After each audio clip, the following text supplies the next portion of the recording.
Bonjour, Émilie Talpin, OM System Ambassador in the US. Welcome back to the channel. Today, I'm going to give you 5 mistakes that I made when I started macro photography and specifically taking photos of insects. So, let's get started.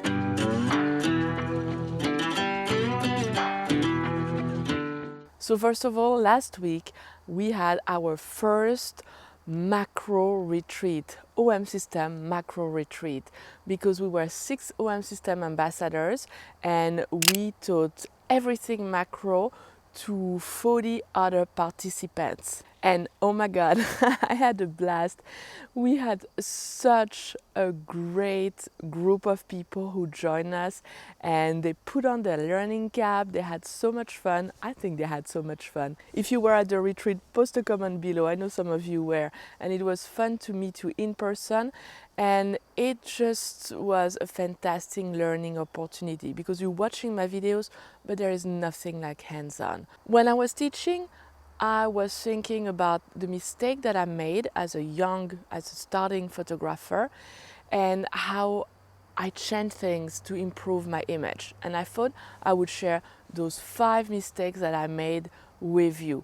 And first of all, take a look at my early images. Sure, you can see insects, that's cool, but they're not great images. And I felt like if I'm sharing with you those mistakes, that hopefully you won't make them and your learning curve is gonna improve. So let's start with my first mistake that I made.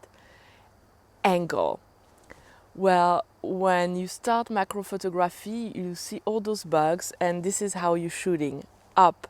You're shooting your bug from a place that is not gonna make a pleasing image.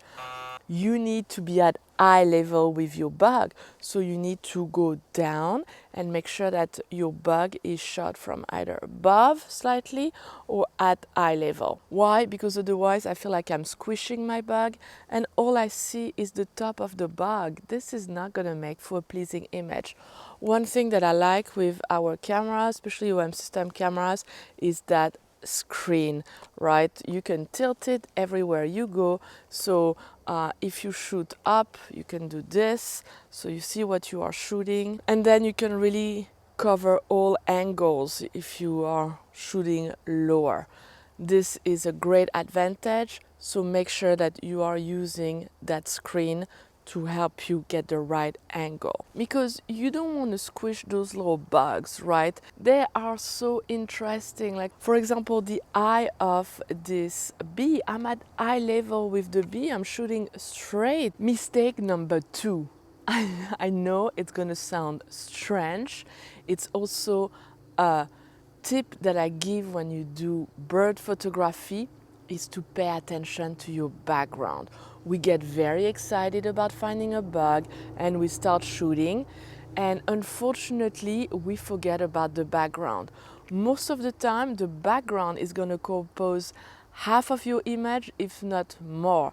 So your background is important. Your background is going to showcase your subject better. So it's all about looking for different angles, but it's also about training your eyes. So for example, when you're looking at an image that you're about to take with your eye, you're gonna go around your viewfinder or around your screen and see what is coming out of your image. If you see a branch coming out, well, you know that this is going to be a problem. Look at this image. I have this kind of branch, this leaf. This is not a pleasing image because my background is not uniform. And that's what I'm looking for. I'm looking for something like this. It's all one color. There is nothing detracting me from my subject. This image works because my background is making my image. It's helping showcasing my subject. So pay attention to your background. Mistake number 3 that people make. So if you pay attention to your background, if you have the right angle, well, do you have the right focus? Are you focusing where you should be focusing. One of the biggest mistakes that I've seen is people bringing images of bugs and they're not in focus. This is not going to cut it. Yes, you took an image of a bug. Yes, you have a great background and this is a nice angle. You had eye level. But if your eye, the eye of the bug is not sharp, forget about it. This is not gonna make for a good photo. Maybe it's a photo you can show on Facebook to friends and they're gonna tell you it's the most amazing pictures that they've ever seen, but don't trust them. You need to be critical of your work and you need to make sure that your focus is right where it should be, on the eye of your bug. And that will make a big difference in your photos. So, a couple of tips for this. You can use focus picking. You can use the magnifying glass to make sure that indeed you are in focus. And how I focus is I use manual focus and then I move back and forth. It's going to take you, especially if you are a beginner, it's going to take you practicing many days, many weeks, many months, maybe many years. You are going to have photos that are not going to be good, many of them. The majority of your photos are not going to be good. And that's just the game of macro photography. But you need to continue practicing this back and forth to try to acquire your focus. That's how I shoot all my macro photography, because I get a sense of when I should press the shutter and I know I'm going to have this eye in focus. So after a couple of years of practice, I have a good understanding. I know when to press the shutter and I know that my subject will be in focus, especially the eyes. So practice, manual focus, moving back and forth. Now, mistake number 4. You are not getting good images because your depth of field is not correct. And it is a pretty big mistake, because in macro photography, your depth of field is going to be very shallow. And we always hear everywhere on YouTube, and if you go to your camera club, diffraction, don't put your camera at a f20, f18 because you're going to get diffraction. Really? Can you tell me that you see diffraction on any of those shots? Is that really going to be a problem for your images? No, I don't think so. But what I think is that if you're not using a small aperture, so f16 to f even 22, if that's what you need to get your image, then you're not going to get a good shot. So you need to use an aperture that will give you the right depth of field. And yes, for the more advanced of you, focus stacking might be an option. Bracketing might be an option. Then your aperture can be f2.8 if you're doing this. But if you are a beginner photographer, you just want to get a shot with your subject in focus, or most of your subject in focus, you will need to have a small aperture of f18, f20, f22. And I promise you that if you use a small aperture, you're going to get great results. Now, if you get an aperture of f22, you're going to have to compensate with the ISO and with the shutter speed.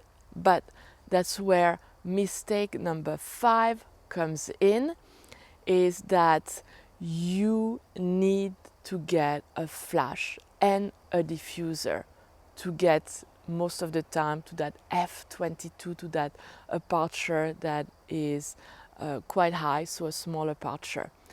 Why do you need to try flash and diffuser? It's that it's going to give you a diffuse light, and also it's going to eliminate the need to have a very high ISO or lower your shutter speed too much. So the flash will freeze your subject, will bring the light that you need, so you don't have to increase that ISO. And also the diffuser, because you need the flash and the diffuser, will really help you to have a nice diffuse light on your subject. As a beginner, a lot of people are worried about flash. I don't know how to use a flash, it's too complicated. Well, if all you're doing is taking a photo with a small aperture, then put your flash in TTL. Actually, I made a video right here. If you are scared of flash, this will help you out, so make sure that you click on it. And I promise you that if you do TTL and an aperture of f18 and have a diffuser, then your images are gonna be way better. Why do you need a flash and a diffuser? Because maybe you have a bug and it's in full sun, and well, it's not going to be pleasing because you have those glares, especially in the eyes. I hate that. I mean, take a look at this. This is not pleasing. Do not like this image. So you will need to shade it, but the easiest is to get a flash and a diffuser, put yourself at an angle where you don't have the sun coming in, so you're shading your subject with the diffuser, and then, well, you don't have to worry about anything. You're gonna get a great photo. So those were my 5 mistakes that I made as a beginner photographer, and I hope that you're not gonna make them, and I hope that those tips will help you improve your macro photography, because there is nothing more fun, in my opinion, to go out and do some bug photography. I love it. I try to go every morning, as some of you know, because you're following my daily vlogs. So please let me know in the comment what you think. Do you have other tips? I only gave you, 5 mistakes with a couple of tips, but there are many more, like, focus stacking, bracketing. It's a little bit more advanced.